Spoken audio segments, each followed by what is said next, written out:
Hi YouTube, welcome back to my channel. Time to do a favourites, I thought. I guess we could call this October favourites, although it's probably a bit longer since I did a favourites video. I can't really remember. Anyway, I thought I'd show you a few of the things that I've been enjoying using in the last month, 5 weeks or so.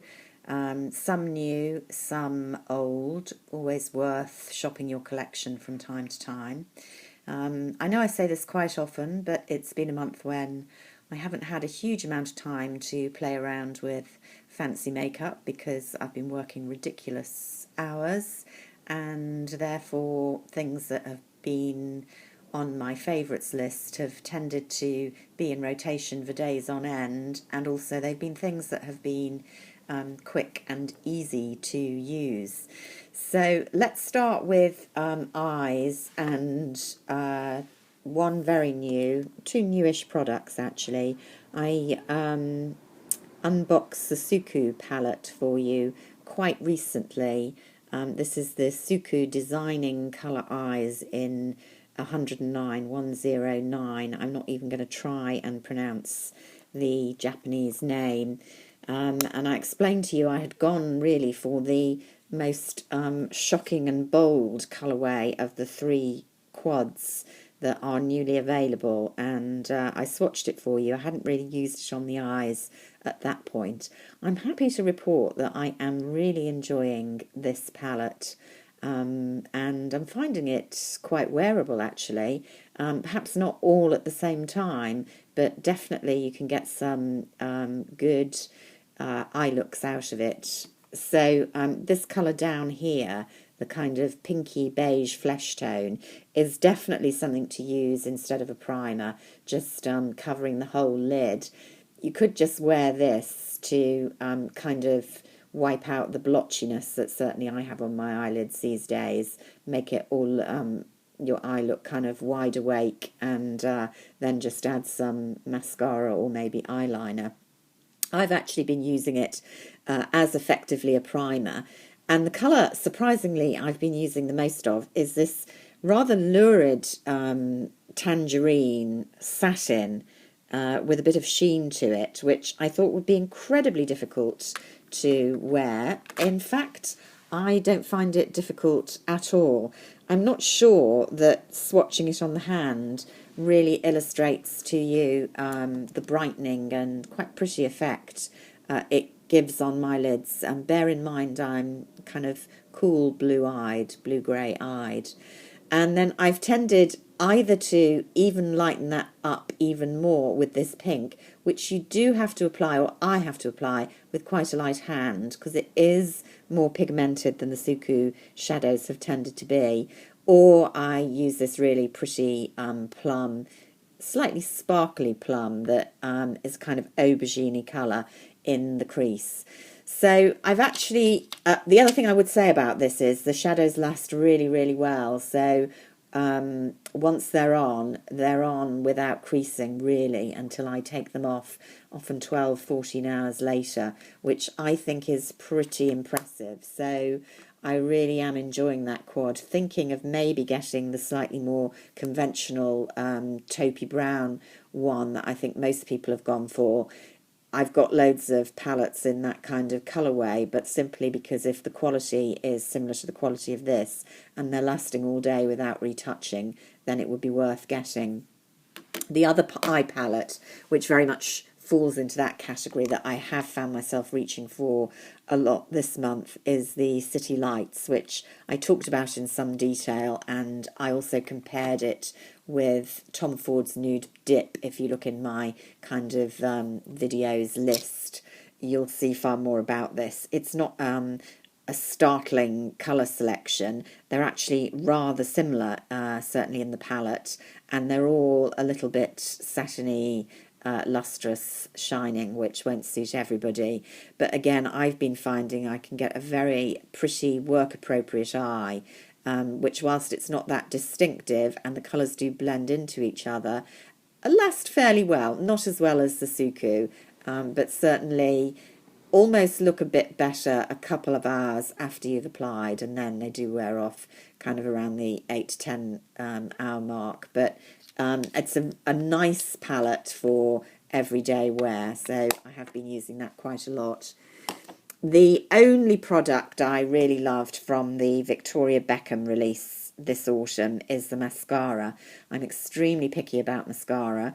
Basically, apart from this, only like Le Volume de Chanel, which I use fairly solidly. But I do like this Victoria Beckham mascara. The advantage over the Chanel one, I think, is the brush, which is this very fine brush rather than the quite bushy one of the Chanel, that allows you to almost separate the individual lashes. So I find with this I get a slightly spikier, more pronounced look than I do with the Chanel. But it doesn't leak, it stays put. In fact, it's actually quite difficult to remove. That's the kind of con with it, I guess. Doesn't give me panda eyes.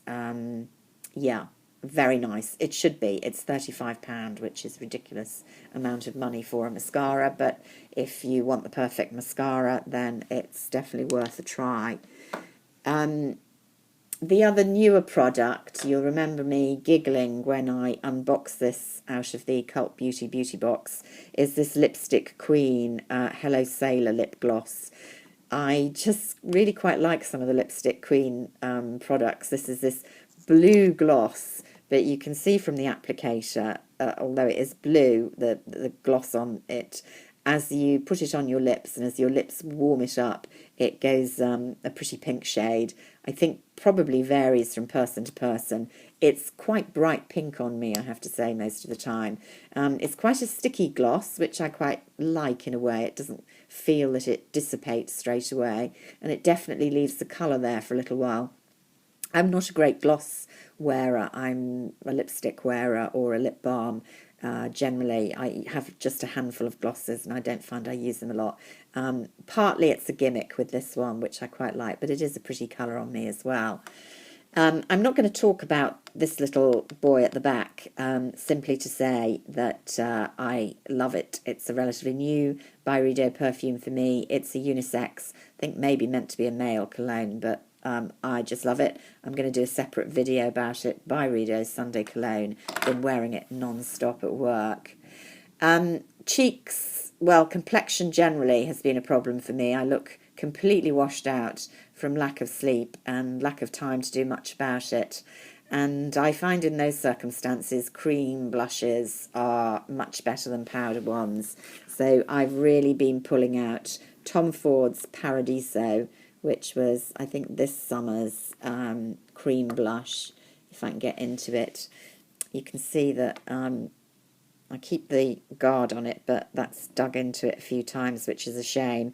It's quite bright, this one, with the gold sheen. I find it applies better on me using a kind of dual fibre brush. I can use it with my fingers. Or the one that's much easier to apply with fingers is the original Pink Sand, which is still my favourite. I've used it such a lot, and you can see there's still a ton of product in there. It is just such a pretty blush because it's the prettiest pink, but with that kind of gold sheen in it. Honestly, you can look like death warmed up when you wake up. Stick some of this on your cheeks and people will tell you how well you look. It's a miracle blush. Everyone should own it, in my view. Paradiso is probably the better option for darker skin complexion, though I'm very fair, bear in mind. And then I thought I'd just mention quite an old product for me. This is a Dior, what are they called? Dior Skin Nude Air. This is Glowing Gardens, which I think is about 2 years old now. They bring out these illuminating powders with great regularity. I think there's another one in the Christmas edition. They have this beautiful canage container. This one you can see beautifully engraved. I've used it a lot, and there's still... The Dior has worn off, but you can just about see the flowers. It's basically a highlighting powder, and you can use it as just a conventional highlighter. It's a very pretty, slightly pink-toned silver. But I use it, in fact, with a very soft brush all over just to spark up my complexion when I'm looking a bit grim. And that's been out quite a lot recently. Very easy to use, I find. And then I thought I'd show an oldie, but still a goodie, and a cheapie, actually, in the highlight selection. This is High Beam by Benefit, and it's a fairly multi-purpose product. It's a liquid illuminator in the bottle with the brush, so you can definitely use just to pat on as a highlighting cream, and it's very effective. Very easy to apply with like a nail brush. You can add drops of it to your foundation to perk that up. I think it's very, very similar to the Becca Shimmering Perfectors, which I like a lot. And if you're using a lot, obviously they're more cost effective because they come in much bigger bottles. And they're all quite similar as well to the kind of Victoria Beckham Morning Aura I was thinking about. You know, that's an incredibly expensive, very nice product, but there are cheaper dupes out there, and this is one of them. So, you know, High Beam is a good value benefit product. It's been around for donkey's years, and I've had this one for quite a while. Still perfectly good to use. Trying to use it up a little bit.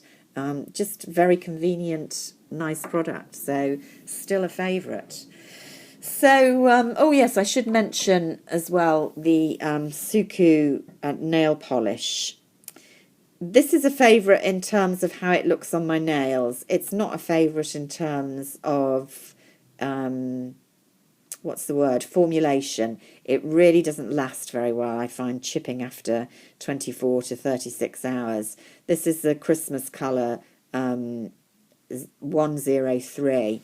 But I hope you can see it's a beautiful rich plum with glitter, really, not micro shimmer, and so it does show up on the nails as glitter. But what I do like about it is the glitter isn't too clumpy, so that's even over the nails, and it's not tremendously difficult to clean off the nail, whereas a lot of glitter polishes are. You really have to drown your nail beds in acetate to scrub off the glitter. You don't so much with this. However, the downside, as I say, is it doesn't really last on my nails very well. So it's literally a kind of one-night party rather than the rest of the week. But I do like how it looks on the nails. So in that sense, it's made it into the favourites. So there we are for this month. Let me know if you've had any new products or indeed old products that are great favourites. And give this a thumbs up if you enjoyed it. That helps me a lot. Until next time, bye for now.